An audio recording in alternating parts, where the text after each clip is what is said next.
വെളിപ്പാട് അധ്യായം 11. അനന്തരം ദണ്ടുപോലെയുള്ള ഒരു അളവുകോൽ എന്റെ കയ്യിൽ തന്നിട്ട് എന്നോട് പറഞ്ഞു, നീ ചെന്ന് ദേവാലയവും യാഗപീഠവും അവിടെ ആരാധിക്കുന്നവരെയും അളക്കുക. അത് വിജാതീയർക്ക് കൊടുത്തിരിക്കുന്നു. അവർ വിശുദ്ധ നഗരത്തെ 42 മാസം ചവിട്ടി മെതിക്കും. എന്റെ 2 സാക്ഷികൾക്കും ഞാൻ അധികാരം നൽകും. അവർ രട്ടുശീല ധരിച്ചുകൊണ്ട് 1260 ദിവസം പ്രവചിക്കും. ഇവർ ഭൂമിയുടെ കർത്താവിന്റെ സന്നിധിയിൽ നിൽക്കുന്ന 2 ഒലിവ് മരങ്ങളും 2 വിളക്ക് തണ്ടുകളുമാകുന്നു. അവർക്ക് ദോഷം വരുത്താൻ ആരെങ്കിലും ഇച്ഛിച്ചാൽ അവരുടെ വായിൽ നിന്ന് തീ പുറപ്പെട്ട് ശത്രുക്കളെ ദഹിപ്പിച്ചു കളയും. അവർക്ക് ദോഷം വരുത്താൻ ഇച്ഛിക്കുന്നവൻ ഇങ്ങനെ മരിക്കേണ്ടി വരും. തങ്ങളുടെ പ്രവചനകാലത്ത് മഴ പെയ്യാതെ വണ്ണം ആകാശം അടച്ചു കളയുവാൻ ഇവർക്ക് അധികാരമുണ്ട്. വെള്ളം രക്തമാക്കുവാനും ഇച്ഛിക്കുമ്പോഴെല്ലാം സകല ബാധകളാലും ഭൂമിയെ ദണ്ഡിപ്പിക്കുവാനും ഉള്ള അധികാരവും ഇവർക്കുണ്ട്. അവർ തങ്ങളുടെ സാക്ഷ്യം പൂർത്തിയാക്കി കഴിയുമ്പോൾ അഗാധ ഗർത്തത്തിൽ നിന്നും കയറി വരുന്ന മൃഗം അവരുടെ യുദ്ധം ചെയ്ത് അവരെ കീഴടക്കി കൊന്നുകളയും. അവരുടെ കർത്താവ് ക്രൂശിക്കപ്പെട്ടതും ആലങ്കാരികമായി സോദോം എന്നും ഈജിപ്റ്റ് എന്നും വിളിക്കപ്പെടുന്നതുമായ മഹാനഗരത്തിന്റെ വീതിയിൽ അവരുടെ മൃതദേഹം കിടക്കും.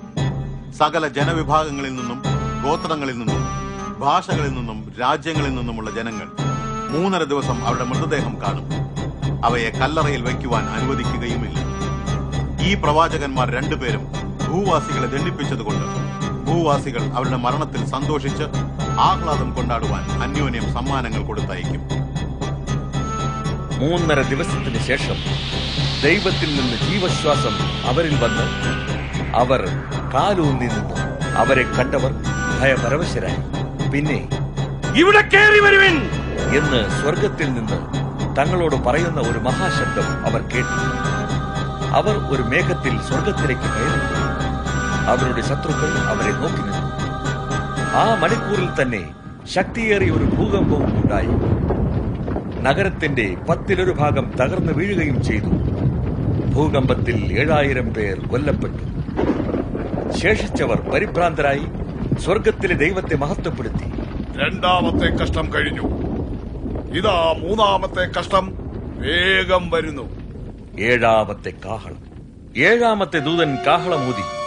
അപ്പോൾ ലോകരാജത്വം നമ്മുടെ കർത്താവിനും അവിടുത്തെ ക്രിസ്തുവിനുമായി തീർന്നു. അവിടുന്ന് എന്നേക്കും വാഴും എന്ന് സ്വർഗത്തിൽ ഒരു മഹാഘോഷമുണ്ടായി.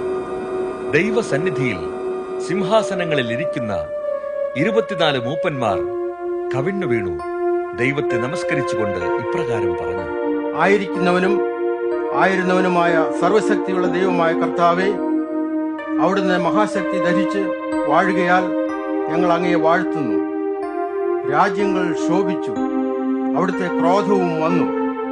മരിച്ചവരെ ന്യായം വിധിക്കാനും അവിടുത്തെ ദാസരായ പ്രവാചകന്മാർക്കും അവിടുത്തെ നാമത്തെ ആദരിക്കുന്ന ചെറിയവരും വലിയവരുമായ വിശുദ്ധർക്കും പ്രതിഫലം കൊടുക്കാനും ഭൂമിയെ നശിപ്പിക്കുന്നവരെ നശിപ്പിക്കാനുമുള്ള സമയം വന്നിരിക്കുന്നു.